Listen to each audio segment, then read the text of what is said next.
네, 안녕하십니까. LTG 소그룹 우리 특강 세 번째 시간입니다. 소그룹에서 삶이 변화될 수 있습니다. 왜냐하면 좋은 밭에 하나님의 씨앗인 말씀이 떨어지면 되는 것이죠. 그 하나님의 말씀으로 사람이 변화되는 환경은 소그룹이고 또 그 진리를 믿는 사람을 통해서 이 일은 반드시 역사하기 마련입니다. LTG 3요소가 있습니다. 첫 번째, 말씀을 반복적으로 읽는 습관입니다. 꾸준하게 읽는 습관은 지속적으로 진행되어야지 몸에 익힐 수가 있습니다. 익히기까지 옆에 있는 우리 모든 구성원들이 서로 도와주고 함께 해주는 것이죠. 두 번째는 그룹 안에서의 진솔한 나눔입니다. 투명한 관계 속에서 진실한 속 이야기가 나누어집니다.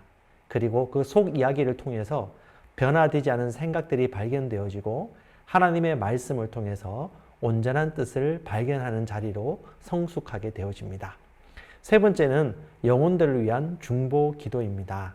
잃어버린 영혼들을 사랑하는 마음으로 함께 기도하고 반복하여 의식할 때에 영혼들이 구원받고 또 그들의 삶의 문제가 다루어져서 실제 인생의 구원과 변화가 소그룹 안에서 연쇄적으로 일어나게 되어집니다. 에픽테토스 고대 철학자는 이런 얘기를 했습니다. 자신이 이미 알고 있다고 생각하는 것을 배우기는 불가능하다. 실제로 알고 있는 것과 알고 있다고 생각하는 것은 다른 것입니다. 소그룹에서의 지금까지 말씀을 믿고 시행했던 지나간 기억들이 혹시 실패했다 할지라도 이제 새롭게 시작할 수 있습니다. 하나님의 말씀대로 단순하게 시행할 때에 말씀이 어떻게 역사하시는 것을 여러분들은 보게 될 것입니다. 믿음과 확신 가운데 시행하시기 바랍니다. 새 시대, 이 온라인 시대, 그리고 포스트 코로나 이후 새로운 옷을 갈아입는 교회상이 대두되었습니다. 첫 번째는요, 헬스케어입니다. 이제는 수많은 사람들이 건강에 관심을 갖게 되었습니다. 교회도 마찬가지입니다. 찐교회, 진정 건강한 교회를 사람들은 갈구하고 있고 불신자라 할지라도 자신이 갈급해야 하는 목마름을 해결해 줄 수 있는 진정한 교회를 찾고 있습니다.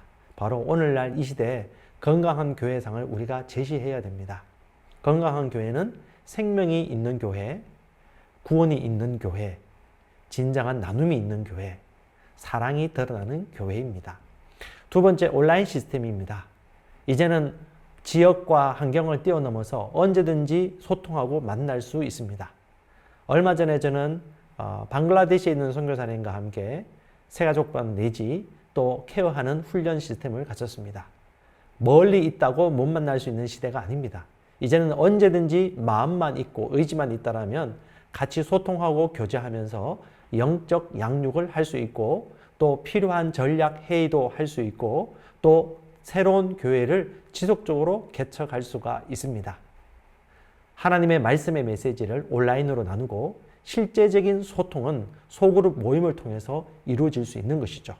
그래서 이런 온라인 기반하의 도구를 잘 활용하여 상용화함으로 말미암아 하나님의 교회 개척과 모든 민족에게 복음 전하는 일들이 더 성큼 눈앞에 다가왔습니다. 알고 사용하는 자들이 이룰 수 있는 것입니다. 세 번째는 무인화 시스템입니다.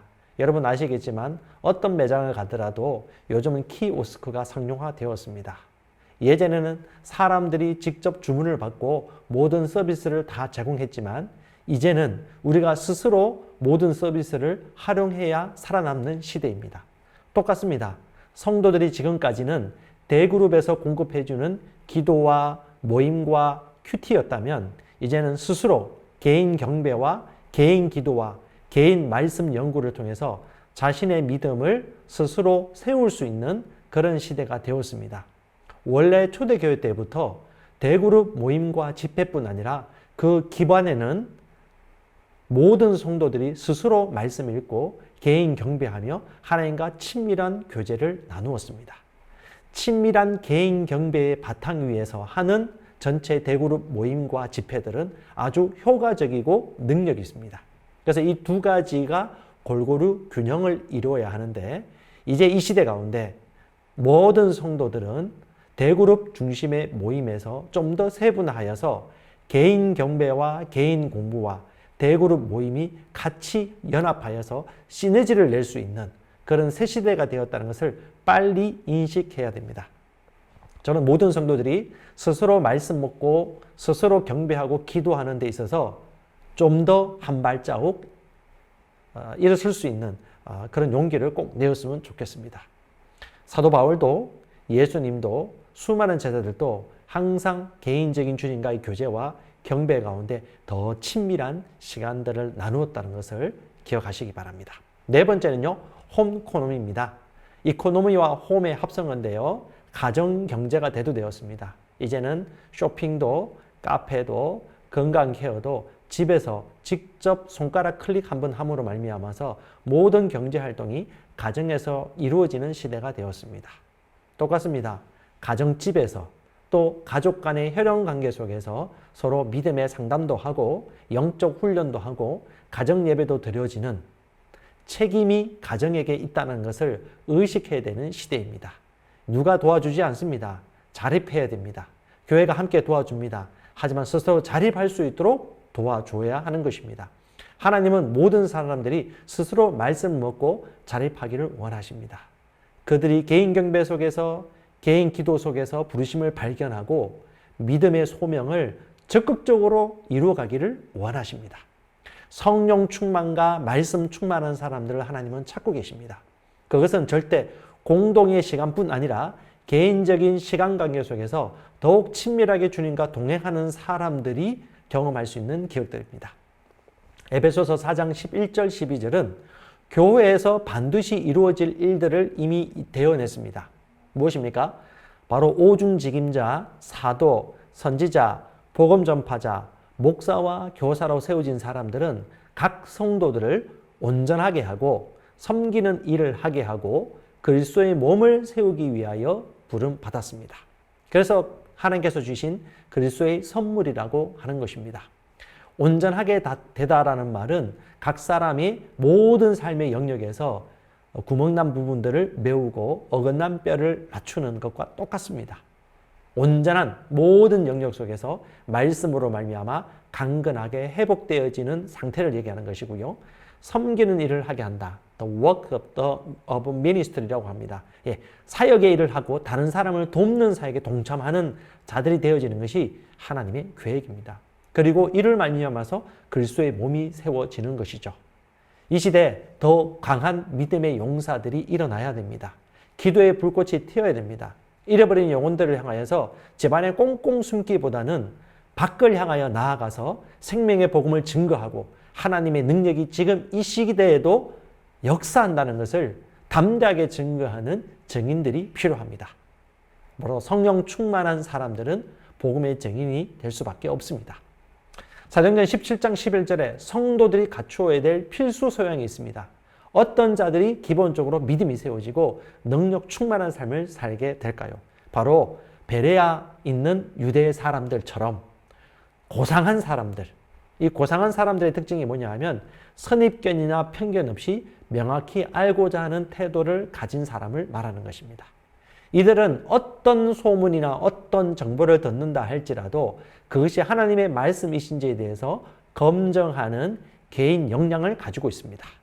기꺼이 말씀을 받아들이고 또 그 받아들인 말씀이 성경인지 아닌지를 날마다 상고하고 연구하고 검토하는 건강한 습관을 가지고 있는 자들입니다. 우리는 이 시대 가운데 수많은 거짓 정보를 받아들일 수 있는 시대라는 것을 의식해야 됩니다.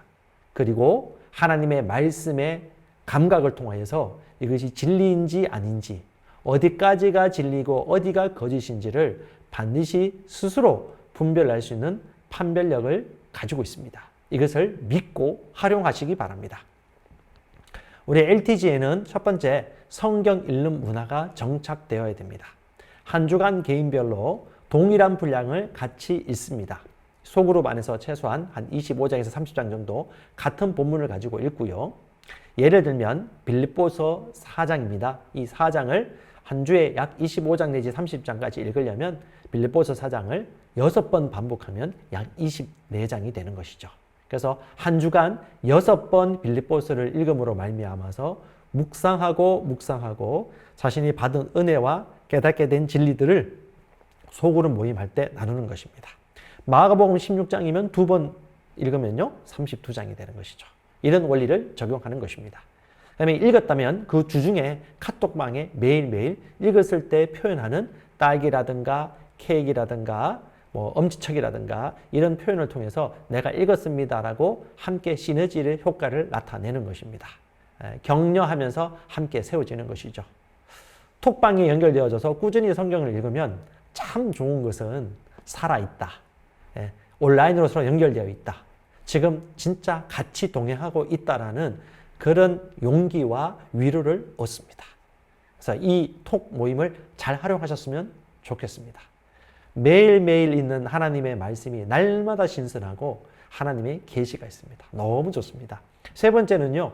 그중에 한 명이라도 일주일 동안 해당 분량을 채우지 않으면 우리 셀그룹 안에서 다시 읽겠습니다라고 공포하여 실제 다시 읽는 것입니다. 웬만한 분량이 있는 사람들이라면 충분히 이해하고 끝까지 거룩한 책임감을 가지고 목표를 완수할 것입니다. 혹시나 완수를 못하는 사람들이 있다면 잘 격려해서 스스로 2번 이상 읽을 수 있도록 도와주는 융통성도 잘 발휘하셨으면 좋겠습니다.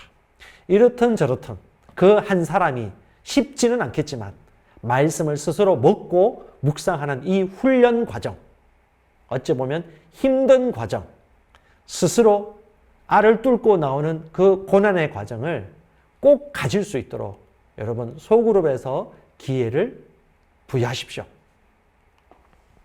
마지막에 질문을 나눕니다. 성경책을 읽고 난 이후에는 서로 질문 나누는 시간을 가집니다. 이 질문은요, 삶의 변화를 이루어가는 질문들입니다. 삶 속에 여전히 해결되지 않았던 부분들을 드러낼 수 있고 떳떳하게 드러내놓고 또 서로에게 힘을 얻어 그 문제를 해결할 수 있는 용기를 주는 시간들입니다. 각 사람의 변하지 않은 마음들이 변화되고 생각들이 교정받는 시간입니다. 이 질문의 목적은요, 야고보서 1장 21절, 22절 말씀처럼 혼을 구원할 수 있는 말씀을 받을 수 있는 시간입니다. 보이지 않는 생각들을 드러내지는 시간이죠. 그래서 이 질문들을 여러분 잘 활용하시면 좋을 것 같습니다. 이 질문들은 어떤 내용들일까요? 여러 가지 있겠지만 몇 가지 예를 들겠습니다. 지난 한 주 동안 예수님의 사랑과 위대함을 말이나 행동으로 다른 사람에게 보여준 적이 있습니까? 성경 읽고 난 이후에 속으로 모임할 때 이런 질문들을 가지고 같이 나누는 것입니다. 지난 주간 성적인 자극물을 주는 매체를 접했거나 부적절한 공상 혹은 중독에 자신을 방관한 적이 있습니까? 지난 주간 재정을 관리하며 정직하지 못했거나 부정직한 모습이 있었나요? 지난 주간 다른 사람 면전에서 말로 상처를 주거나 뒤에서 험담한 적이 있었나요? 이번 주 읽어야 할 성경 분량을 읽으면서 어떤 주님의 음성을 들었습니까? 앞에 모든 질문에 정직하게 답하셨나요? 한 주간 나눔할 때 질문을 1개 혹은 2개 정도 나누면서 그들의 마음을 오픈하고 또 솔직한 것을 나눌 수 있는 친밀한 관계 형성을 할 수 있습니다. 시간이 지나고 또 진솔한 이야기를 나누면서 신뢰관계가 쌓인다면 혼을 새롭게 변화시킬 수 있는 그런 시간도 반드시 맞이하게 될 것입니다. 이 질문들을 잘 활용하시기 바랍니다. 그리고 LTG 그룹의 맨 마지막이 바로 중보 기도하고 마무리하는 것입니다. 구원받을 영혼, 내 도움이 필요한 사람, 중보가 필요한 사람을 위해서 같이 얘기하고 서로 손을 잡거나 축복하면서 그 영혼들을 위해서 기도하는 시간을 반드시 하고 마무리하는 것입니다. 여러분, LTG 그룹의 이 3가지 핵심적인 요소를 꼭 놓치지 마시고 반드시 실행하시기 바랍니다. 성경 분량을 같이 읽는 습관을 키웁니다. 질문을 통해서 혼을 새롭게 변화시키는 시간을 갖습니다. 중보기도를 통해서 영혼을 구원하고 하나님의 지상명령을 성취하는 그 환경을 만들어가는 것입니다.